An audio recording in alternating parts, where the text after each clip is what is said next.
So welcome to the official podcast of Canyon Chasers, The Braking Zone. I'm Dave. I am Brian. I'm a journalist. I'm an engineer. Yeah, so together we muddle our way through motorcycle conversations. And we like bikes. And we like bikes a lot. And we like MotoGP. We like all things motorcycle. Now, if you're returning to the greatest podcast about motorcycles on the internet, you may notice that Brian has a new backdrop. What do you think of that new backdrop? It's not even a fake backdrop. It's a real backdrop. It's real. It's not AI. It's a for real motorcycle. Real Honda genuine plastic. So. Genuine. And I quite like the thing. It is the Honda NC750X. The official bike of the Empire, you said. It doesn't have a real Stormtrooper look to it, doesn't it? And I have to admit, I like it. I do like the Stormtrooper look. So we're not going to do a review of this bike exactly because you haven't even ridden this yet. No, I haven't even ridden it. It just showed up like the other day. Yeah.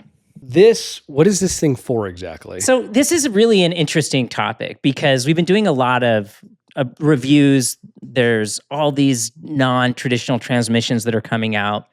And this isn't necessarily a brand new motorcycle. It's been around for a while. This is an updated version of it. It's DCT. It's their dual clutch transmission, which means there's no clutch lever, no shift lever. But there's a lot of things on this motorcycle that are very non-traditional. Like there's no gas tank on it in a traditional sense. That whole cover opens up and it's big enough to swallow a full face helmet. This bit here. Yeah, that whole panel right there. And then the gas tank is actually underneath the rear seat. And it's more like a scooter. You turn a little clicky thing and the seat pops up and it has like a little prop rod so it stays up while you're fueling it. It's very non-traditional. Well, but moving the fuel to the back under the seat, I mean, that's MotoGP. It makes a lot of good sense because you're putting the weight down low. Yeah, no, I'm in favor of. But I think, what we maybe could talk about without getting too specific on this motorcycle is this whole, we like to think of ourselves as motorcyclists as, we're edgy and we're cutting edge.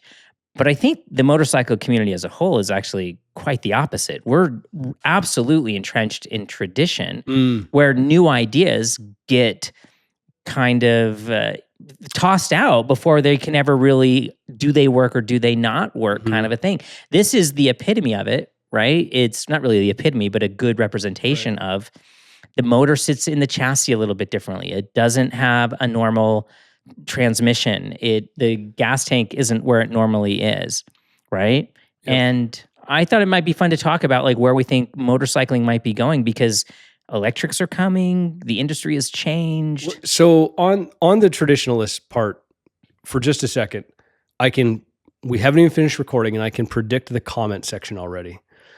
This bike, which is very much built for commuters. This is meant for people that live in a city that have to commute to and from places, have to do a lot of short trips, a lot of stops, right? So there's storage up front, the engine's down low, a DCT makes stop and go traffic nice, pretty easy. It is very much built for purpose. This is much closer to like a super scooter than it is the adventure bike it's mimicking. Right. Right? Yeah, and I think the adventure bike aspect is also an interesting side note because when we were kids, everything wanted to look like a sport bike. Right. And now everything's kind of looking like an adventure bike. Yep. And so this is like I think it's accurate. It's a marriage between a scooter and an adventure bike. It even has these kind of, I think they're called Dunlop Trail Attack tires or something like that. They kind of look like a semi-block tire. It is incredibly utilitarian when you start looking at it. But I know traditional motorcyclists will hate this thing because it isn't a gas tank and a big engine and chain drive. Well, just chain drive, I guess. But it isn't the normal transmission. It isn't all of the things that I say check the list of what a real motorcycle is. Right. Right? But I think that's your point is why are we so stuck on it must look like this, it must fit inside this specific box in order for me to consider it a real motorcycle? Right, and maybe that's the question we should be asking. What is a real motorcycle? What qualifies it? Where is the line between scooter and motorcycle? Is this something we put on ourselves that have limited the development of what a motorcycle could be? Mm-hmm. Right? Yeah, I mean, I will say, I think this type of bike, it's not for me. I don't really have a purpose for this. I don't really do commuting on motorcycles, so it's not something I would ever consider. But Honda sells the heck out of these things. These are popular now. And I can't deny just looking at it in the garage, I really like looking at it. Yeah. I think it's objectively a very good looking, I'm going to call it a motorcycle. I like how it looks, and going back to earlier in my career, maybe when I was still in college or some of those early jobs where I was commuting, I love scooters. I would have loved this even more because is it a motorcycle in scooters clothing? Is it a scooter in motorcycle clothing? Is it its own thing? Right? Yep. I mean, I think I haven't ridden it. I have no idea, but I can see it being a lot of fun in a lot of ways where a car would be boring and a scooter would be boring. Tell me a little bit more about the transmission, because you've ridden these types of transmissions before, right? Yeah, DCT. It's freaking Formula One technology, right? Like everyone's like, oh, rah. It's really cool technology. There's basically 2 clutches in it, and so all the even gears are on one clutch, and all the odd gears are on another clutch, and so it can spool between gears instantaneously, and so there's no clutch lever. You still have a rear brake in the traditional sense. You can put it into just freaking automatic mode, and it works exactly like a scooter in automatic mode. It just goes through the gears, and it wants to be in the highest gear it possibly can at all times to get the best possible mileage. But there's also 2 other modes. There's a sport mode where it shifts a little later. And then there's my favorite mode, which is, I think they call it manual mode, but it's not really manual mode. But you use flappy paddles on your hand like you would on a mountain bike. So you're shifting with your forefinger. Yeah, it's like a trigger type. Yeah, just like your thumb and forefinger. So you're defining what gear it'll be in. But it still won't let you come to a stop like in 5th gear. It'll still kind of run it back down. When you stop, it'll go back to 1st. Well, I am curious for you to get out and ride this thing. Yeah. The last DCT I rode was the NT 1100. We took it up over Beartooth Pass. I did a big, long tour on it. It got really fun. It's... the downshifting especially I thought was joyful in manual mode because you're like braking into a corner and you're like downshift, downshift, downshift, and it auto blips and it like slips the clutch and it runs it into gear just perfectly. And it's really fun. It's not disengaging at all. It was almost, you were engaged to the point where you're shifting more than you necessarily needed to because it was fun. It was fun to like ging, ging, ging, bow, bow, bow. You felt cool going through it. So maybe we should be asking what makes a traditional motorcycle, or why are we so entrenched in the traditional motorcycle? When I was a kid, the cartoon Akira was everywhere. And it was this recumbent super bike. It was cool. Like we all had posters of Akira on our wall. And it was like this super bike thing with big cowls over the wheels so you couldn't see the brakes, and you sat down in it and it still had race sponsorships all over it, and we were like, oh, that's the future of motorcycling. Yeah, I'm curious to hear what other people think about this. I feel like I see the comments all the time of just like these types of bikes kind of get a lot of hate from traditional motorcyclists. So yeah, I'll be curious to hear what other people's thoughts are on this. Yeah, there's 2 comments I get regularly that just kind of I guess they rub me the wrong way a little bit, and one of them is if it doesn't have a clutch, it's not a real motorcycle, and you're dumbing down the sport. It's taking away from the experience, and I have a hard time understanding that mindset because you have people who might have injuries, veterans, people who might have a foot injury or a hand injury or whatever, and why does the clutch become the quintessential thing that makes a motorcycle a motorcycle? Yeah. Well, and you hear that in car culture too, right? Where, save the manuals is that's like a bumper sticker practically, right? Like that's a really common thing that they go over because they're way further down the road than we are with this, right? Where everybody is now just in automatics of some kind, either DCTs or traditional automatics or other means of it. And there's a big push for it, but then there's a whole lot of like cheerleading on the internet about it. But it's not that the manufacturers hate manuals and don't want to make them because they don't like you. It's because no one buys them. Right. Like, that's why they don't get sold. Engineering explains that it's not like for a long time, he had the exact same car that Mrs. Canyon Chasers has, like the exact same car. And he bought it in a manual. And he made the statement when I was watching his review of the car that we eventually bought, was that if you want a manual, buy a manual. That's the only way they're going to keep making them. Yeah. Right. And if you go to the car world, like both of my cars are manuals. You're farther ahead than I am because you have an electric car. Like, no, don't. But people are like, well, isn't a manual miserable to drive in traffic? And I don't think so at all, because I just put it in first gear and let it idle. Yeah. And instead of like this stop go and your foot's on the brake the whole time where your leg gets kind of tired, I just kind of idle in first gear, and I think it's fine. And I think traffic would be better if more people drove a manual, and like the hassle of shifting things, so they just put it in first gear, second gear, and just rolled along at a steady speed instead of this like stop, like gotta say like kind of a thing. So I don't know. I can go both ways on the whole idea. To me, that's not what makes the experience. Yeah, I would agree. And I mean, we've talked about this before, but both our track bikes have auto blippers. Yeah. So quick shifters for upshifts, but also auto blippers for downshifts. So I never touch the clutch when I'm on track, other than when I come to a stop. And when you get rolling. I'm cool. Right. I don't miss it. Yeah. The argument that like the comments I get all the time is like, well, if you're not using a clutch, it's not a real motorcycle. MotoGP, like again, the best riders in the world, they use the clutch to get the bike rolling, and they use it again when they come to a stop. That's the only time they're touching the clutch. So like, how solid is that argument that the clutch is the motorcycle experience? I guess I would like wrap up that whole thought with all motorcycles deserve love, right? To quote a dear friend of mine, he's always said, I've met a lot of motorcycles I didn't want to own, but I've never met a motorcycle that I didn't want to ride. Yeah. And I think like with all of these non-traditional transmissions, non-traditional bikes that might look different or have different features, it's like, don't knock it until you try it. I'm in a lucky situation where I get to try a lot of these things. There's joy to be extracted from all of them. It may not be the joy you're looking for, but it might be the joy someone else is looking for.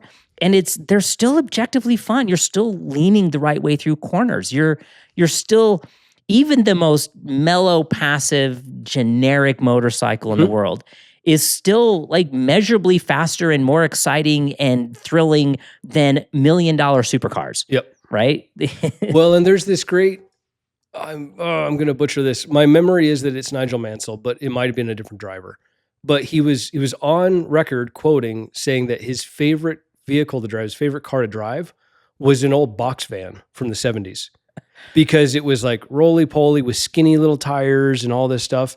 And he loved it because he felt like he was on the edge of control doing normal speeds, because the thing was just not built for that. And there's something to that when you put the performance limit so far up there. And maybe that's why people are leaning toward these adventures and kind of this style of bike versus sport bike so much, is because the envelope, the limit of what that sport bike can do now, it's so far beyond what you should reasonably try to do on the street that maybe it takes a little bit of the joy out of it, because it's just way too capable.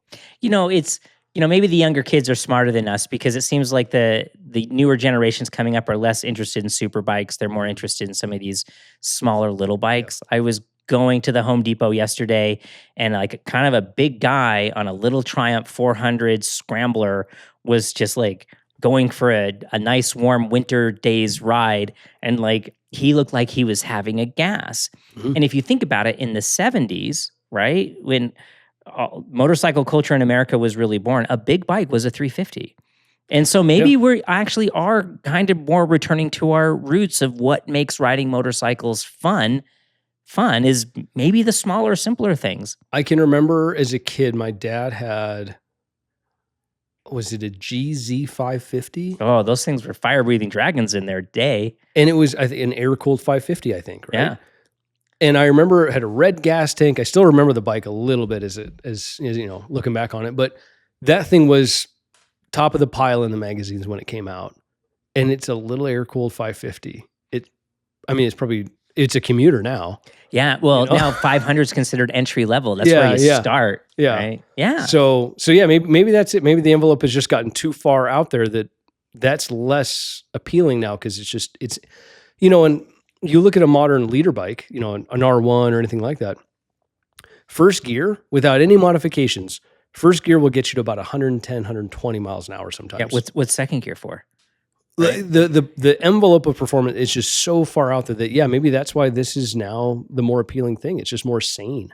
Well, and so you and I are very experienced riders. You race, like the amount of training and years and hundreds of thousands of miles of experience.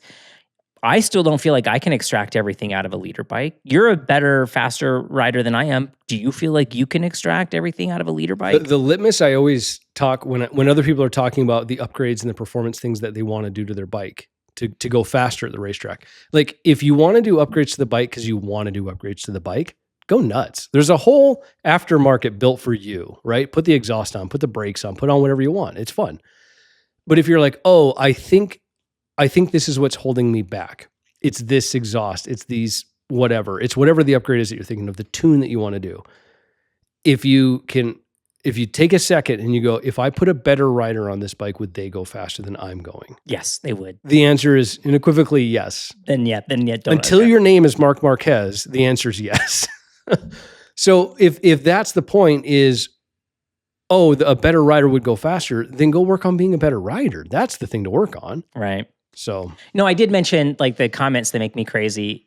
You saying that reminded me of the comments that bring me great joy. And we've got a whole bunch of these comments over the last year of riders who are our age or, that are making the comment that I was riding leader bikes. I had all these things and I went and bought a 750. I went and bought a 900. I went and bought a middleweight. Yep. And they're like, I'm having more fun than I've had in decades. Yep. Right. That, I think it was Hunter S. Thompson, who was another really fantastic rider. He wrote this amazing article that everybody should read. It's called The Song of the Sausage Creature. Yes. Where he gets a Ducati 900 Supersport.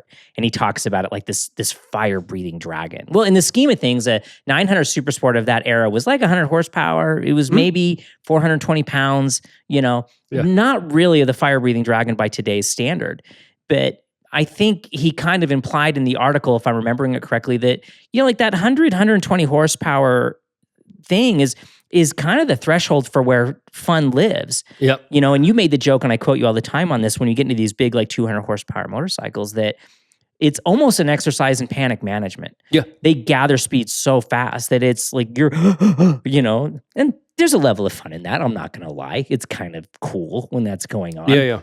But, that 120 horsepower motorcycle, like Mrs. Canyon Chaser's little Hyperstrada, 120 horsepower, that thing is a gas. Seems like plenty. It is plenty. It's still a lot of power. On the street for sure. Yeah. Even on track days, that thing is a giggle, right? Yeah. So anyway. All right. We digress. Enough old manning. Yeah.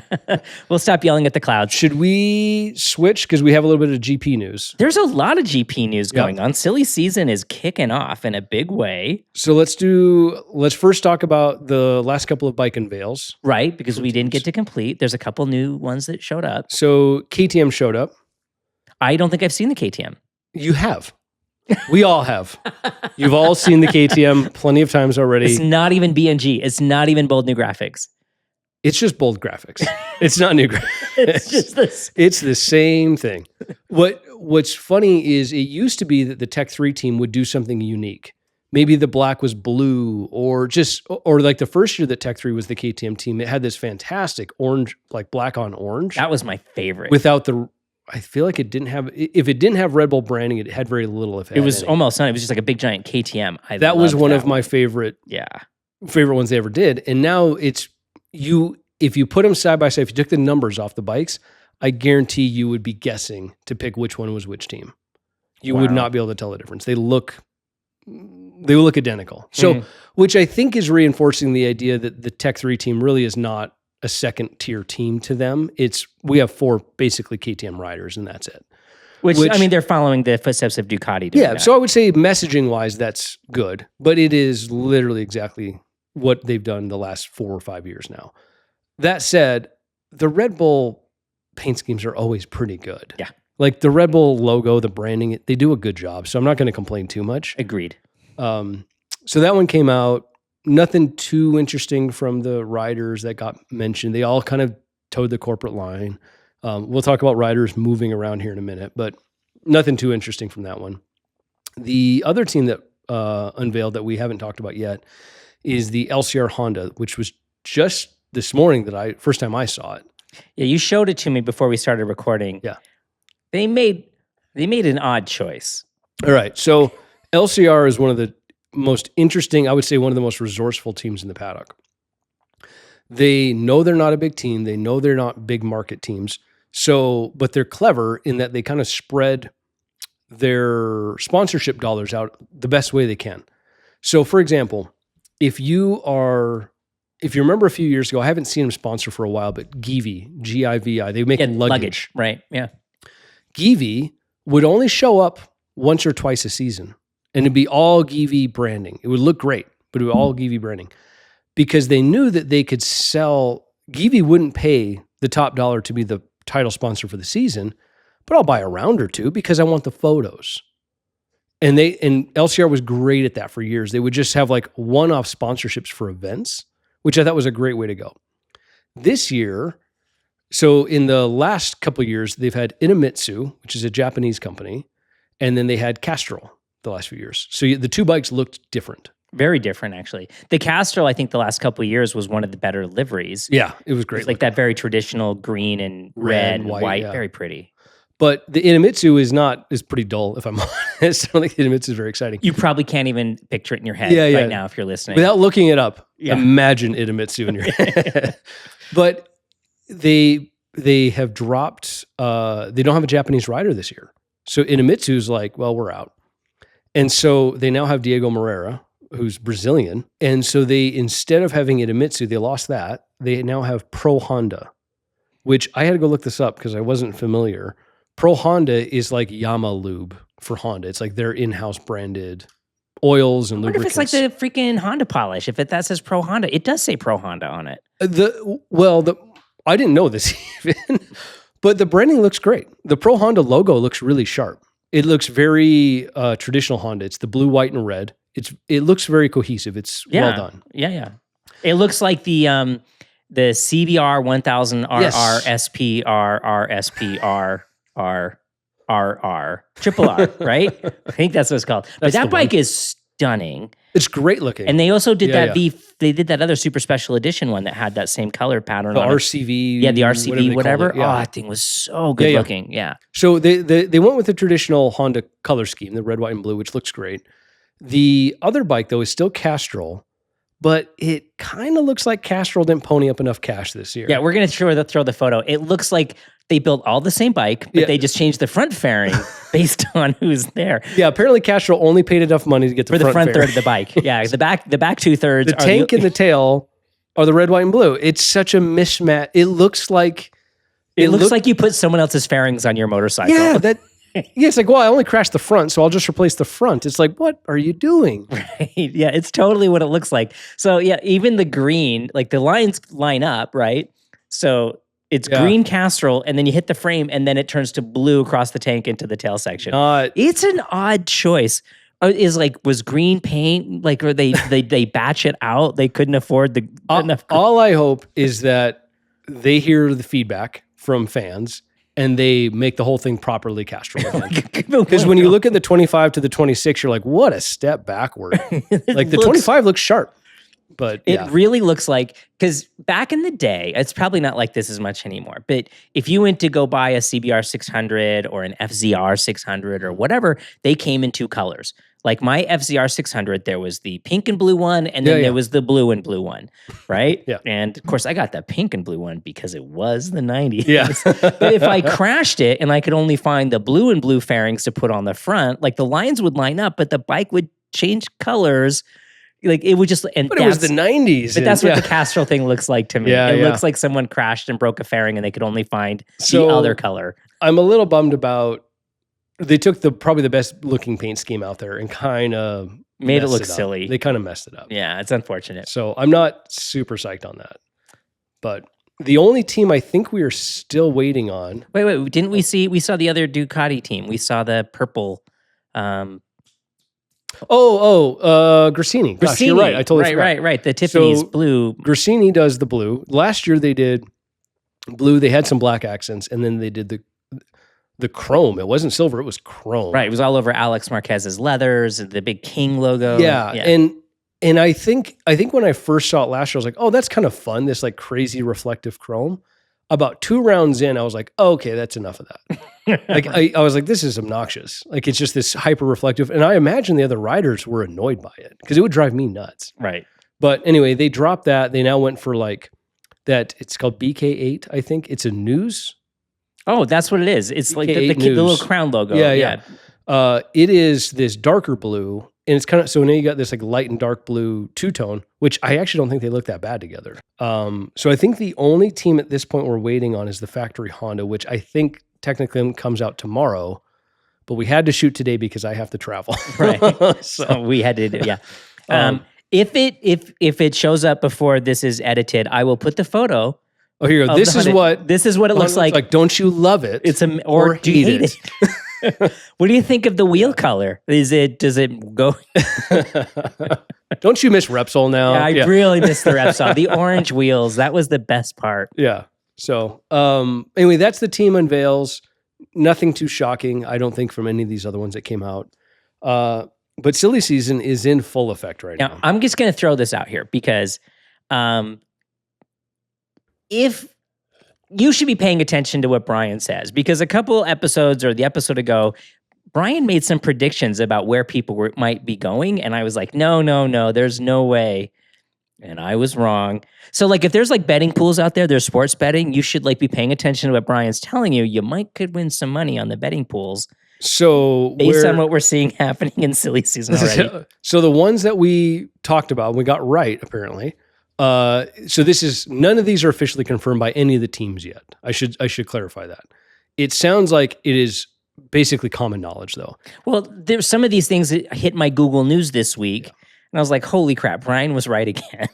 Well, and here's how I will tell you which ones are accurate because of other things that have happened. So I said the first domino to fall is Mark staying with factory Ducati. That's not announced yet, but it is so much a foregone conclusion that other seats are getting taken up now because they know that Mark's not going anywhere.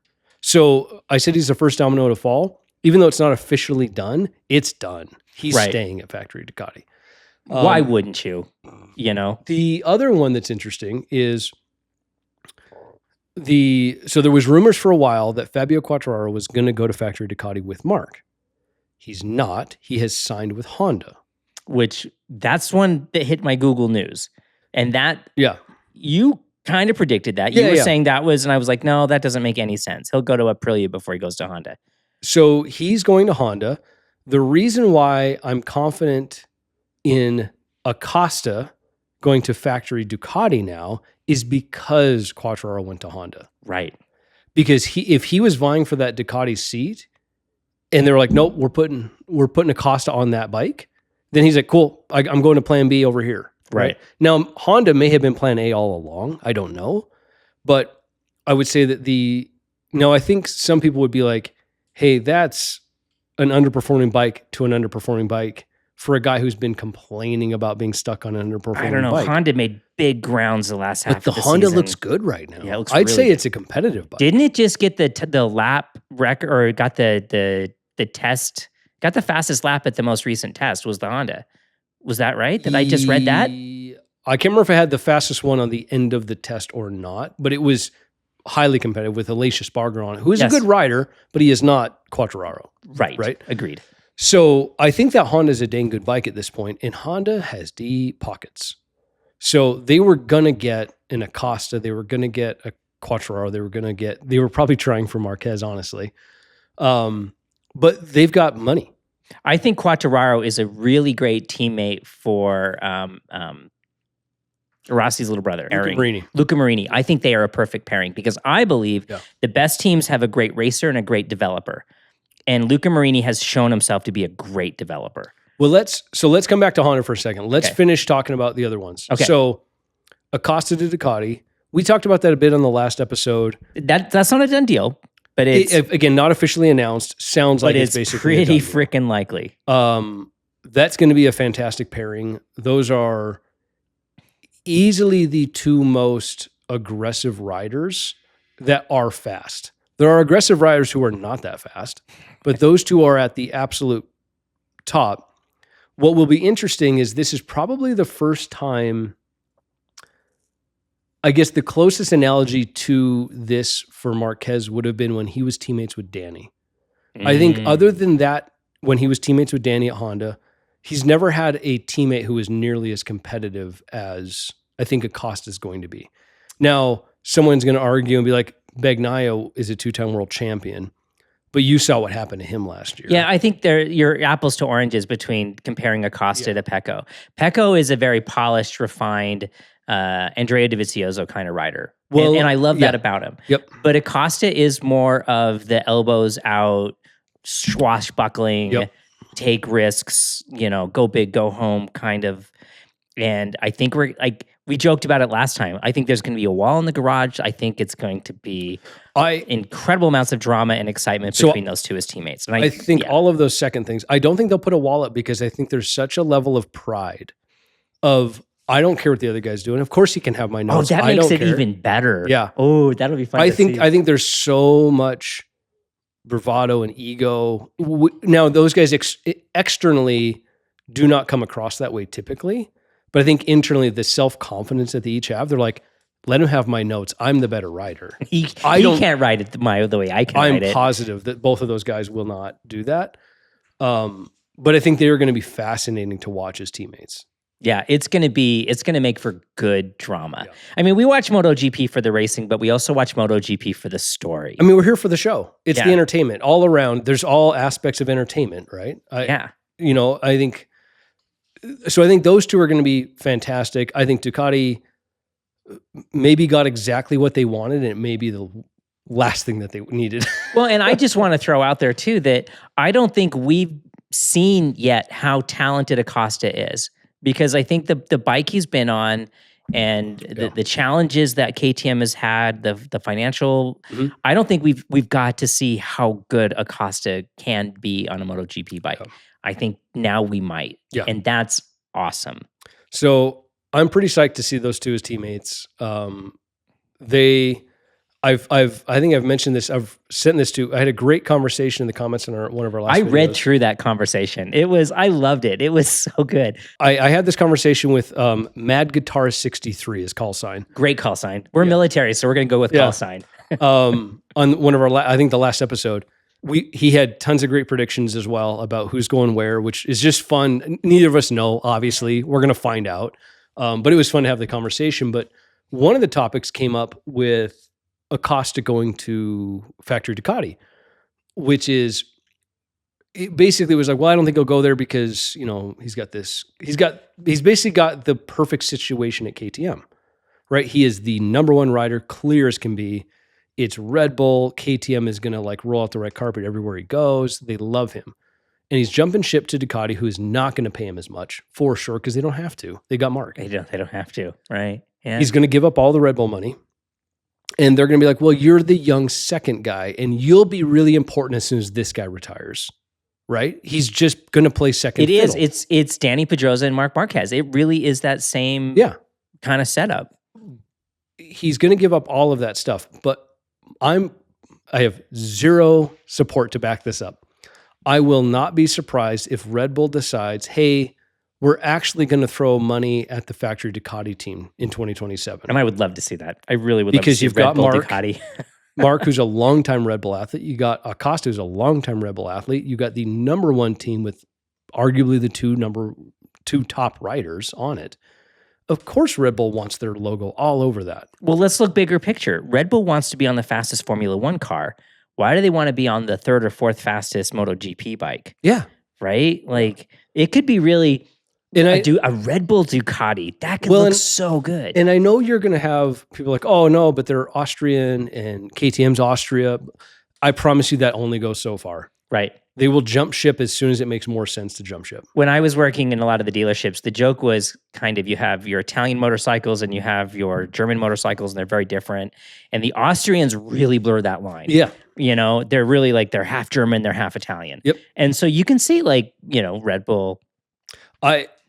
Again, zero evidence to back this up. I just will not be surprised if in 2027 you see some Red Bull branding on that factory. Hashtag remind me in 1 year. So that's the Ducati team. Let's move on to the Honda team.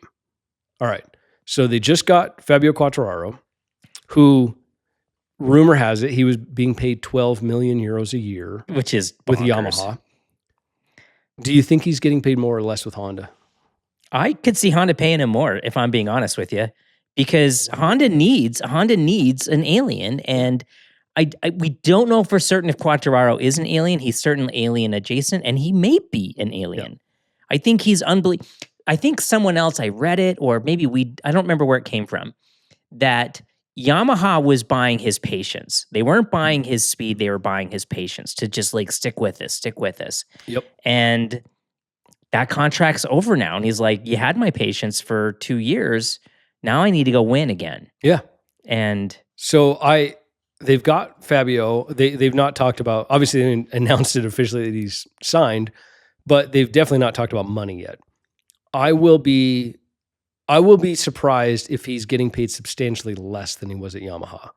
I would say it's probably on par, maybe even more than what he was getting paid. Even if it's like Yamaha. 10 million versus 12 million, that to me is the same number. But I bet it was more. I bet he's making more now because he wants to go be on a winner, sure enough, but his agent would have talked to Yamaha, and Yamaha would have extended his current contract. I'm positive. They would have given him another 12 million a year for 2 more years if he would have signed. They probably would have given him more, actually. So I'm sure they leveraged that against Honda. And you know how bad Honda wants to win again. And they need a winner. They need a guy who can push the bike to that limit. And Quartararo's the guy. Yeah. So I'll be surprised if he's not making equal or more money at Honda. All right, so let's play like a little bit of what if. Who else could Honda have pulled that is potentially moving that could have done what Quartararo could do? Pecco, I don't know if he could. Pecco can't. Martin maybe? Martin, no, I don't think Martin can. Martin, I think, has really shown a lot of cracks in his, I don't know what to call it, his stability. He's not as emotionally and physically as stable as he should be or could be. And I would say 2025 was a terrible year for Bagnaya's brand. If Bagnaya's brand was damaged this much, Martin's was damaged this much. Right. Like maybe not quite as bad because Bagnaia just proved to be incapable all season long. We just didn't see Martin because nobody really saw or is as into this as us realized that Martin kind of did it to himself. Yeah, all of those were his crashes. He made bad choices. Yeah. And I don't wish that on him by any means. I want him to be successful, but I don't think his brand got hurt as bad as Pecco's. I would agree. But I think there's the injuries and the lack of riding. And I think even when he was healthy, he was not riding well. Right. But then there was the fallout with him and Aprilia almost from day one. Right. And then for Bez to just completely outshine him everywhere. But think of every other... So if you run a company and you're hiring people and you find out that one of the people you're interviewing absolutely talks nothing good about their past company or their past job, I wouldn't hire them. If all they can ever do, and then you have a history of them trying to like bail as soon as they got there, it's like, I don't need this headache. I don't need you to run my name through the mud too. So I think he damaged himself a ton. Yeah, in 2025. It really it's unfortunate because if you know Martin's history, how he got to where he is a pretty inspiring story. And because I have worked with some people at Aprilia who have. Mm-hmm. They know him. I've got one level of separation between him and those stories.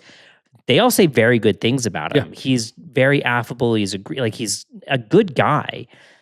But it does seem like he made a lot of emotional choices that it bums me out because I think it hampered his potential. Yeah. I don't think we'll ever get to see what Martin's actually capable of because those injuries made him make poor choices. Yep. Is kind of how I would sum that up. And that makes me sad. I'd rather it was not that way. I would predict at this point, I don't think Martin ever wins another championship. I would agree. I would be shocked. It would be to me, it would be a stretch for that to happen. I think even at this point, I might even say it, I'd be shocked if he got a number 2 in a championship. I think there's more talent coming up. Come on, look, we have Marquez and Acosta, and Bez has shown like incredible chops. We have Quartararo. How is Martin even going to get a second place? Along with that, so he's for 26, he's at Aprilia, which is a obviously competitive bike. Can he ride it fast enough? I guess we'll see.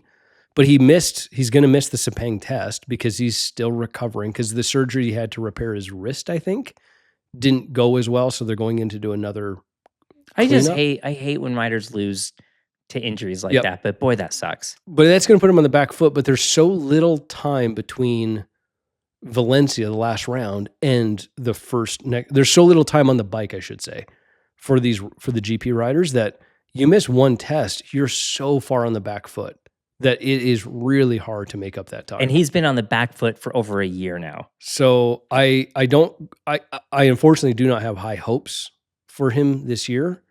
High expectations, I should say. Yeah, Martin might be going the same way that Mir. Like Mir kind of had this flash of brilliance and then has struggled ever since. And I hate to see it, but it's starting to look like the same pattern. With that, Martin, same rumor, supposedly is signed with Yamaha for 2027.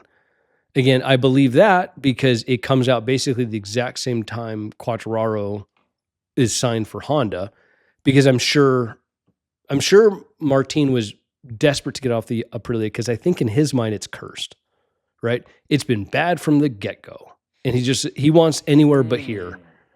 That's because we chatted about this a little bit offline, like you and I over the week, that maybe he's going to Yamaha because of financial reasons. Yamaha can probably pay him more than Aprilia can. Well, they probably got $12 million freed up. So. They totally did. But I didn't even think about like the superstition side of things, because I am the opposite of superstition. I don't believe in it in any level. So I sometimes discount it. But there are so many people who are... Like, we know people, they won't even get on the motorcycle without rolling on the ground in their leathers, because brand new leathers? You have to get them dirty. They have to touch the ground. They just have these superstitions that I think but that's as legitimate to him as it, you know what I mean? Yep. And so that could absolutely steer a decision. I know track riders who, when they get their bike finished and put together and painted, they will have a buddy help them gently set it on one side and then pick it back up. They're that... Oh no, I can't go out with no scuffs. No, I'm going to crash. Yeah. I know like YouTubers who are like, I have to be recording everything because the second I stop recording, something bad's going to happen. and I'm like, I feel so bad for your editor who has to like wade through all that footage. I don't believe in any of that nonsense. I think the world is always out to get you every moment of every day, no matter what. None of this stuff makes any difference. The world's out to get you. So he's going to Yamaha. To me, the Yamaha move feels very knee-jerk. Yeah. If it's not financially driven, then I absolutely don't make sense of it.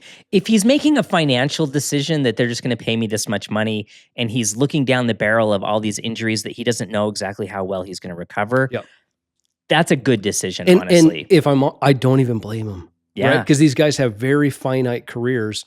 And Martin has never been in a spot where he got the big paycheck. Yeah, he's always been second fiddle to somebody else. And I think he's taken that personally. I think like when Ducati didn't, they signed Marquez over him. The year he won the championship, I think they put a chip on his shoulder. So and it's like, come on, what would I do? It's like, all right, we're going to give you can ride this motorcycle for $3 million, or you can ride this motorcycle for $10 million. Right, yeah, it's a no-brainer. Like, so I'm going to take the $10 million. I will, because like I can live the rest of my life off of that comfortably and happy. My hunch is that he's getting paid quite well to go to Yamaha. Probably not Quartararo money though, because again, I think he damaged his brand so bad in 25. He's not Quartararo talent either. Quartararo also has a championship. Let's not forget. He's going to Yamaha. Now, Yamaha, I would say in the paddock, Yamaha right now is the biggest gamble. Yeah. Because... Now, I have complete faith that Yamaha will get this right. I want them to get it right so bad. When are they going to get it right? Because it seems like jumping ship to a V4, there was another podcast I listened to called Paddock Pass. Great podcast, if you like... Shout out to another really great podcast. Yeah, if you love MotoGP, Paddock Pass, they're great. They talked about... They made a reference that I think the last time that Yamaha made a... injected V4. Freaking two-stroke era.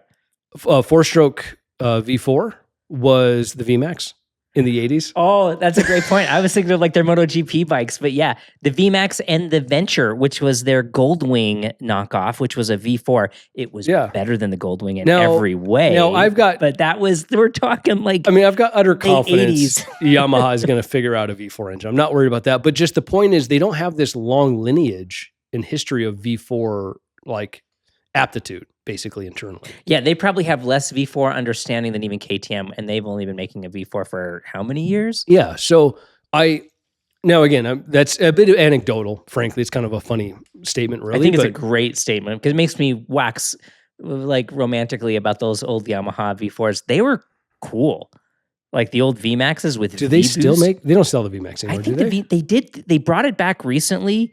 Spite from Spite's Corner, Jake from Spite's Corner, he has one. He goes, "It's terrifying." He goes, "It's the best, worst motorcycle I've ever owned." Because like V-Boost, like I remember riding it when like early on, because it was like a 4-barrel carburetor. Like you would turn the throttle so far, and then V-Boost would turn on, and like everything would hit, and it was like turbo lag. And you're like, "Wah!" And I've never ridden one, but what you're describing sounds like the kids that talk about Honda VTEC right now. Oh yeah, it's like the old school VTEC, only more violent.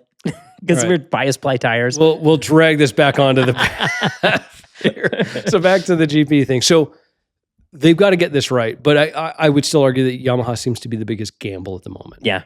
So he signed with them. Let's see how it goes for him. The other rumor that I'm hearing right now, and again, this one's probably less solid than those other ones we just talked about, is potentially Pecco is going to go be Martin's teammate at Yamaha. Because we were both predicting VR46. Well, that was one of the options. Wait. We got to... Okay, so this leaves a hole at Aprilia.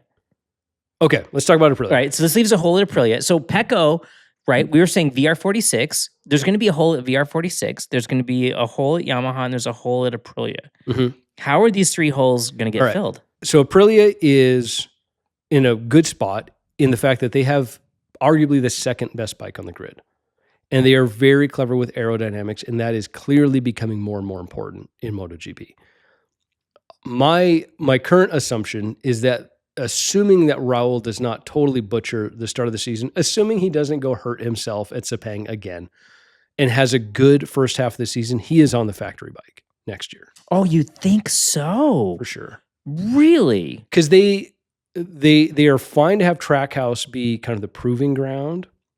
But they need two fast guys on the factory bike. I'm less confident in this. Raul looked good at the end of last season. He did look good, but like, let's say you're shopping, okay, and you have Pecco or Raul. Who are you going to go with? Right, based on last year, Raul. You would really? I'm not sure that Pecco was sure which side the brake was on. See, I have more faith in Pecco than that. See, I would be really torn between Raul and Pecco. I really hope I'm proven wrong. I want both of them to succeed. Like we should always make that clear. Yeah. We're not anti anybody. Yeah. Except for maybe Morbidelli. Come on, Morbidelli. like hang it up. Like, and even him I like because he's a character. I do, right? Because he's like a rock star. He's like, yeah. But I think right now, if you took both of those guys and put them on the exact same bike, would they be better? I guess. I'd give Pecco the edge on that. Where Pecco has succeeded is when he has been in the factory Ducati team on the best bike. That's where he's been good. And even then, he crashes a bunch. For a guy who we talk about as Mr. Precise and Mr. He does crash a bit. Patience and thoughtfulness. He crashes all the dang time. Yeah, like there's that one website that gives you all the data. It'd be really curious to pull up like how many times it's shocking to me how much, because I think we talked about this in 24 when it was Martin and Bagnaia. You picture like Schwantz and Rainey. You picture Bagnaia as the Rainey. He's the Schwantz. Not. He's the Schwantz. He's the one who crashes all the time. Yeah, it's true. Yeah. But he just doesn't have the character. He doesn't have that like gunslinger style to him. So you don't realize that he crashes because a bunch. He's such a gentleman. Like he's a gentlemanly rider. But then there's also the other the VR46 Digi, which I'm a huge Digi fan. Yep. Like he could be going somewhere. Well, I imagine he stays at VR.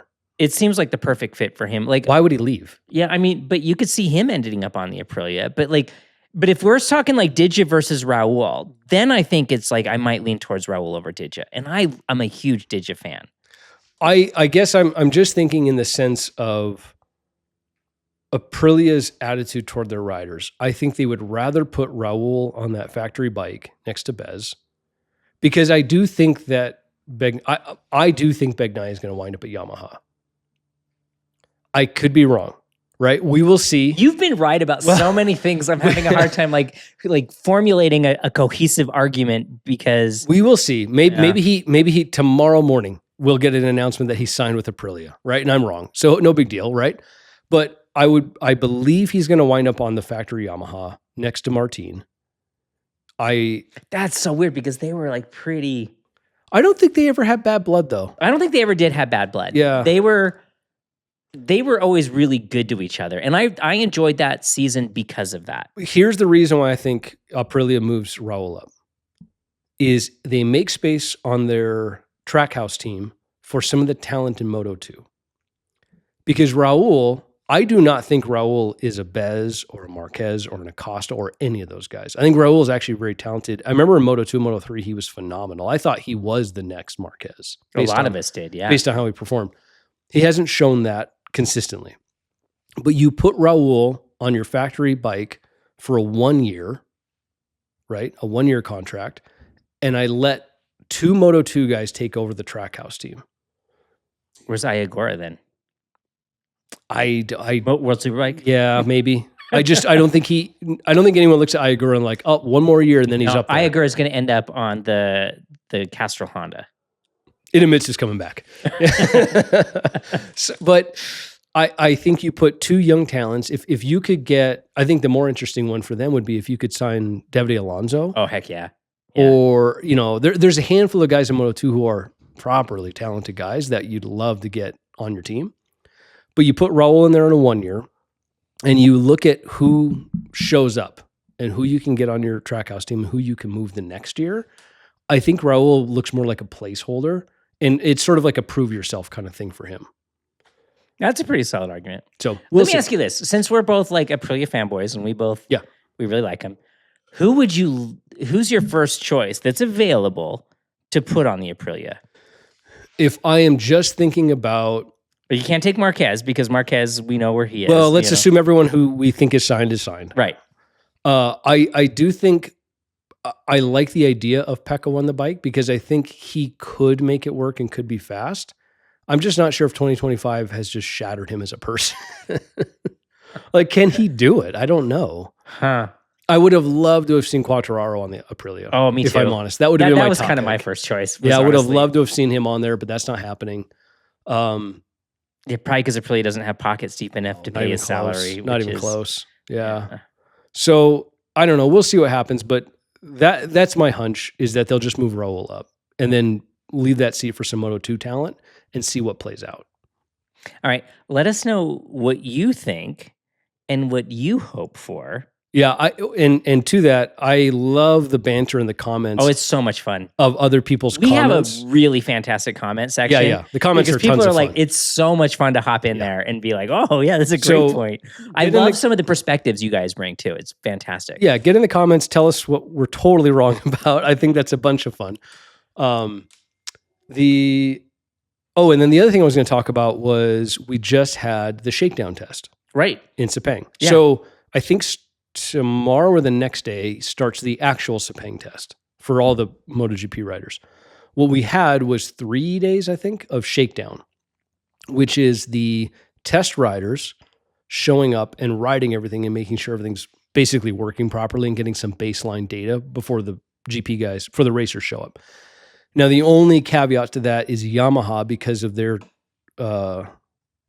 concessions, the tier that they're in allows them to test with their racers. Oh, so Jack and Quartararo,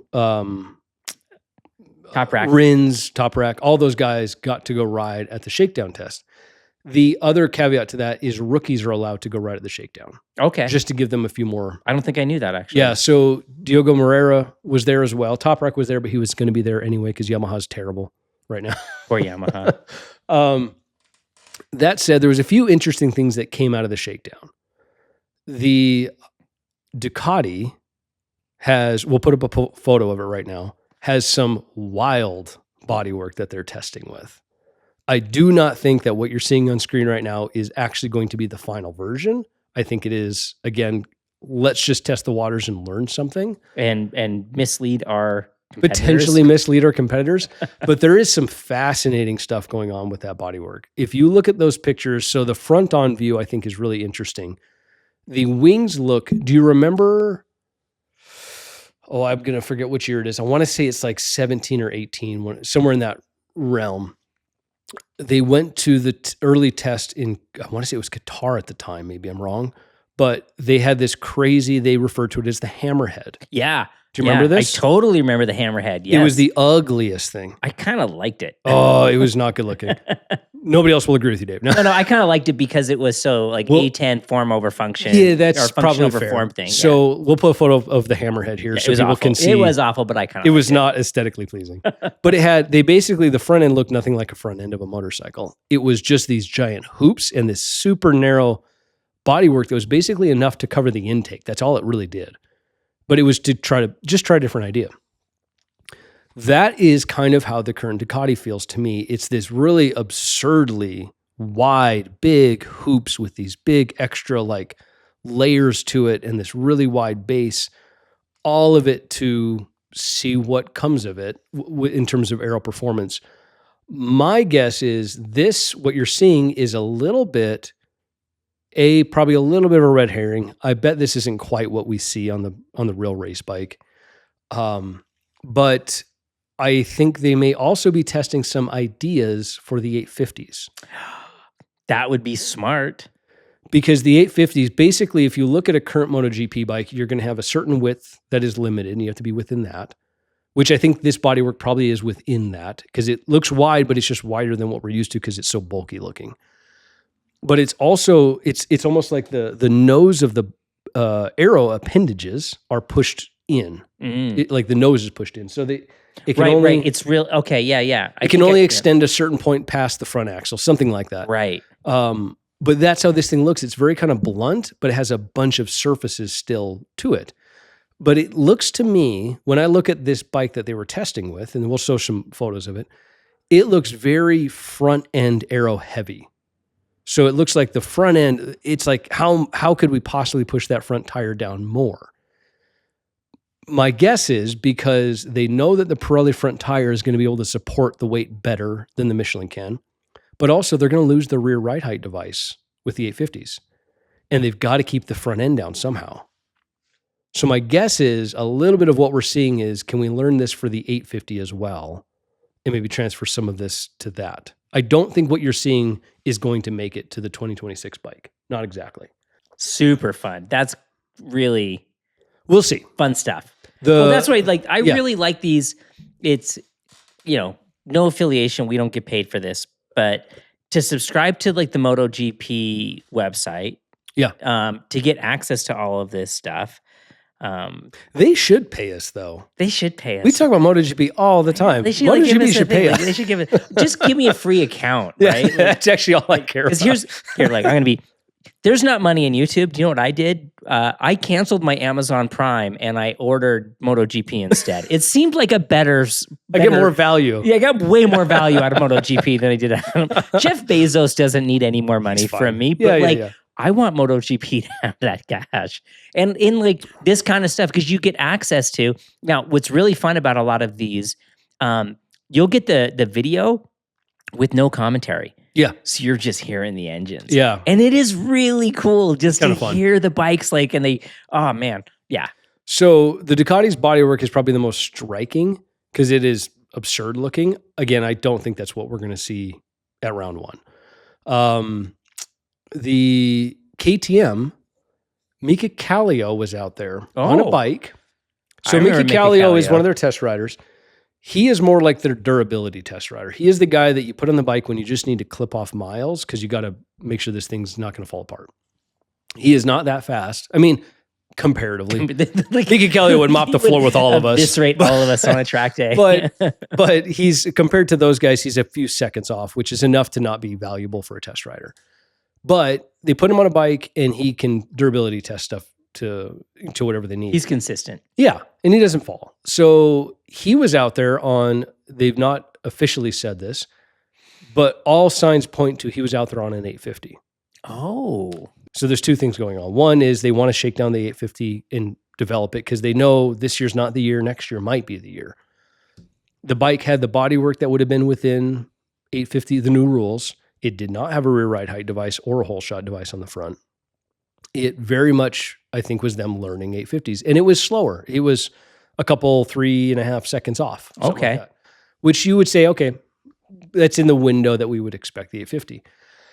The other reason why I think KTM rolled that thing out is they are desperately trying to hang on to Acosta if they can. And if his concern is, I don't think you're moving fast enough, I need a winner today. If that's the reason why he's jumping ship, then it's like, look, we're testing the 850 right now. We're gonna be ready, dude. Like, you should stick around and try this out. That, I think there's kind of two sides to that. Now, maybe that's a foregone conclusion. Maybe Acosta was gone already and it didn't matter. I think Acosta's gone already. Like, come on, man. He showed up at like the Ducati Museum just on his own dime. Yeah. Like, look at, yeah. So it's really like, I think Oxley bombed their podcast, which is another great podcast you should be listening to. I think Peter Baum, he made the observation that at no point in MotoGP history has so many rules changed at once. Not only has the engine, the Aero, but most notably the tires have all changed. And it's going to be a weird year because we're going to be talking about next year more than we're talking about this year. 26 is going to be kind of odd because of that. It's going to be really odd. It's going to be a lot of speculation for next year. So like the idea that freaking KTM's out there testing their 850 already, I mean, that's nuts, you know? But you also can kind of see the logic in it because there's no way KTM's winning the championship this year, barring some weird ass stuff that like completely fractures the whole championship. Yeah. I mean, really the only way anybody else truly has a chance is if Ducati just gets the 2026 GP bike totally wrong. And for all everybody. of their talent gets injured. I mean, if Mark's shoulder isn't 100%, his shoulder would have to be 50% because that dude is so talented. So but I guess if they get the bike so bad, right, that even he's like, and it's unlikely because they could just be like, screw it, we're just going to run the 2024 Ducati and just it was good walk enough. away with it. Yeah, it was good enough. Why put so much effort? Not good enough. That's probably one of the best MotoGP bikes in the history of MotoGP. Like they don't need to reinvent the wheel. They got the wheel. They totally do. Yeah, just like call it the 2026. Invest all your time and energy into 2027 and let Marquez walk away on a 2024.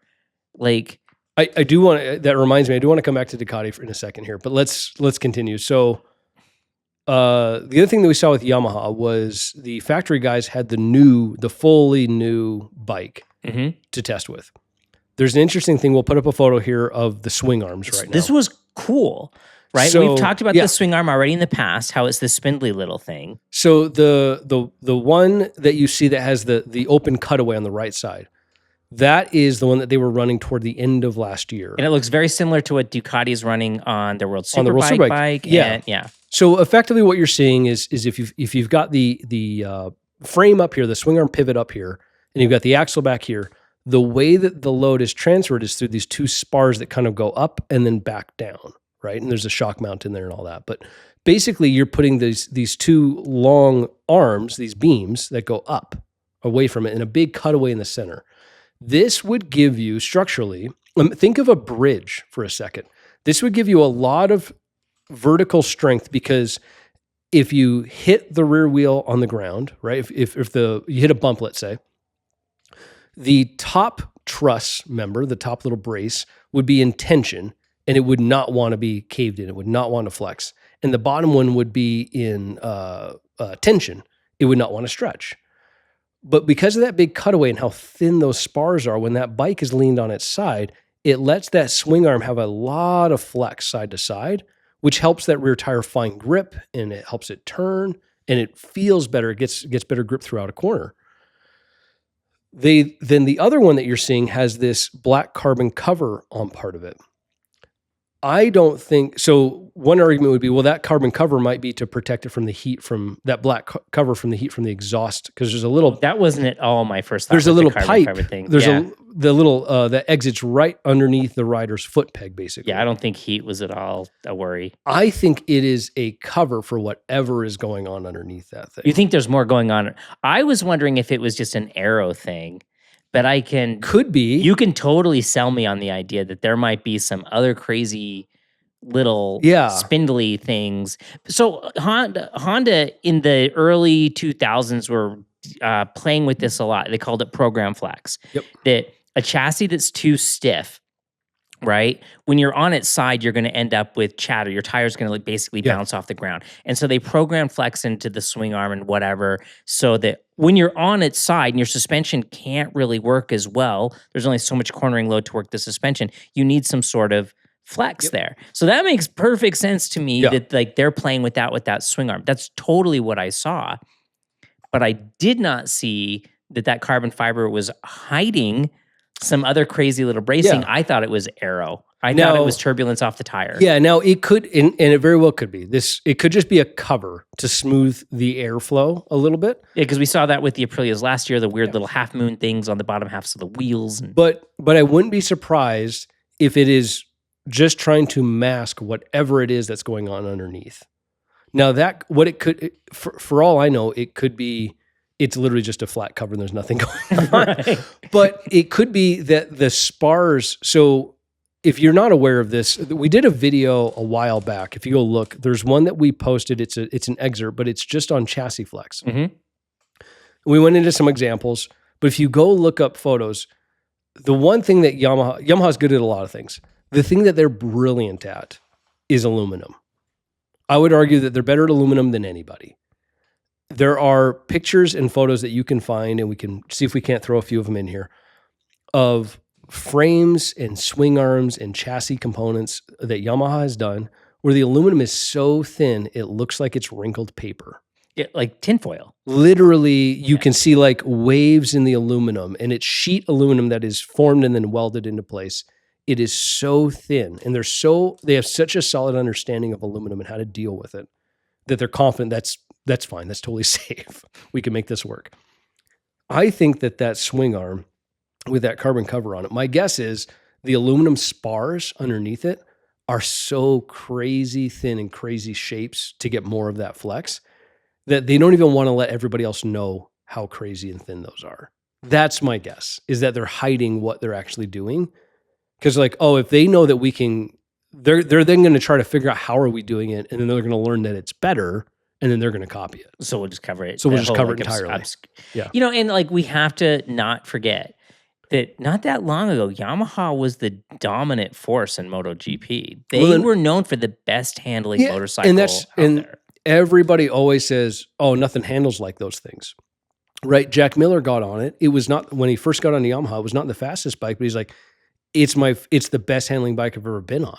That's saying something, right? That guy's been on everything. Yeah. And he got to the Yamaha, he's like, this is my favorite bike to ride. I don't want to get sidetracked, but we have to get sidetracked for a minute. This is what we do here. Because it's totally, we talked about the Toprak Miller Stoppie contest. If you're on Instagram, it has begun. And I gotta give the edge to Toprak. The way he sets down those stoppies is so elegant. Jack's still kind of like plopping the rear tire down. Toprak just sets. We're gonna play the video here. So good. It is so fun to watch those two. Yeah, we predicted that the Pramac team would be a ton of fun for one, but also have a Stoppie competition this year, and it's well underway. Oh, it's so good. It is so good. Like, freaking Toprak, his control over that front. Oh my gosh. The other things that was interesting about the test really was just Aleix and the Honda look really good. Yeah, and like don't discount Honda. Honda made massive ground at the end of the season. They might be kind of a dark horse. I hate to say this, but they might be pushing Aprilia for the second bike. Yeah, that thing looks really good. It looks really serious now. Like everything about it, like I feel like in past years it looked very like bolted on and hodgepodged. Yeah. This looks like a very cohesive bike now. It may be a really competitive thing next year. And it was looking really good at the end of the season last year. It really was. And Aleix, I'm a fan of Aleix, like again, super, super talented rider. What a guy to have helping you out.